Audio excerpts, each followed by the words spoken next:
கிறிஸ்மஸ்க்காக ஒரு 4 பேர் எனக்கு 1/4 கேஜி ப்ரௌனி ரெடி பண்ணி கொடுக்க சொல்லியிருந்தாங்க. அவங்களுக்காக தான் ரெடி பண்ணேன். ஒரே ட்ரே இல்லாதனால சின்ன ட்ரே வச்சு ஒரு 2 வாட்டி பச்சை எடுத்துக்கிட்டாச்சு. நமக்கு ப்ரௌனி ஆர்டர் வருதோ இல்லமோ இதுக்கு திங்ஸ் எவ்வளவோ தான் வாங்கி வச்சுருக்கேன். ஆர்டர் தான் சரியாக கிடைக்க மாட்டேங்குது. இது அடுத்த நாள் காலையில் சிம்பிளான ஒரு கலர் கோலம். கோலம் எப்படி இருக்குன்றதை கமெண்டில் சொல்லுங்கள். வரகு சேமியா வாங்கி ஒரு 2, 3 வாரம் கிட்ட இருக்கும். வாங்கி வச்சது அப்படியே இருந்துச்சு. சரி தேங்காய் பூ போட்டு ஜீனிலாம் போட்டு நம்ம பரட்டி சாப்பிட்லான்றக்காக லைட்டாக இட்லி பாத்திரத்தில் வச்சு அவிச்சு எடுத்துக்கிட்டாச்சு. இந்த மாதிரி செஞ்சு வைக்கிறவன் சாப்பிடுவானோ என்னமோ நினச்சேன் தம்பி. அவனுக்கு டேஸ்ட்டு பிடிச்சி போச்சு. 2 வாட்டி கேட்டு வாங்கி சாப்பிட்டுட்டான். ரவையில் செய்கிற ஐட்டம் சேமியா கேசரி இதெல்லாம் பண்ணி கொடுத்தா அவ்வளோவா சாப்பிடவே மாட்டான். அதெல்லாம் பிடிக்காது. இந்த வரகு சேமியாவில் செஞ்சு கொடுக்கவும் டேஸ்ட் நல்லா இருந்துச்சு போல். விளையாண்டுட்டு வரவும் நல்லா பசியோடு இருக்கவும் வாங்கி சாப்பிட்டான். லீவில் இருக்கான்ல நல்லா விளையாடவும் பசி ஆயிடுச்சு போல். இன்றைக்கி மதிய சமையல் என்ன செஞ்சேன்? ரசமும் கத்திரிக்காய் பொரியலும் தான் ரெடி பண்ணி வச்சேன்.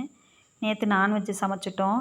எப்போவுமே ஞாயிற்றுக்கிழமை நான்வெஜ் எடுத்து சமைச்சிருவோம். இந்த தடவை தான் எடுக்கலை. ஞாயிற்றுக்கிழமை எடுக்கிறதுனால புதன்கிழமை எடுத்து சமைச்சாச்சு. நம்மக்கிட்ட ப்ரௌனி வேணும்னா ஸ்க்ரீனில் இருக்க நம்பருக்கு வாட்ஸ்அப் பண்ணுங்கள். நம்ம அடுத்த வீடியோவில் பார்க்கலாமா?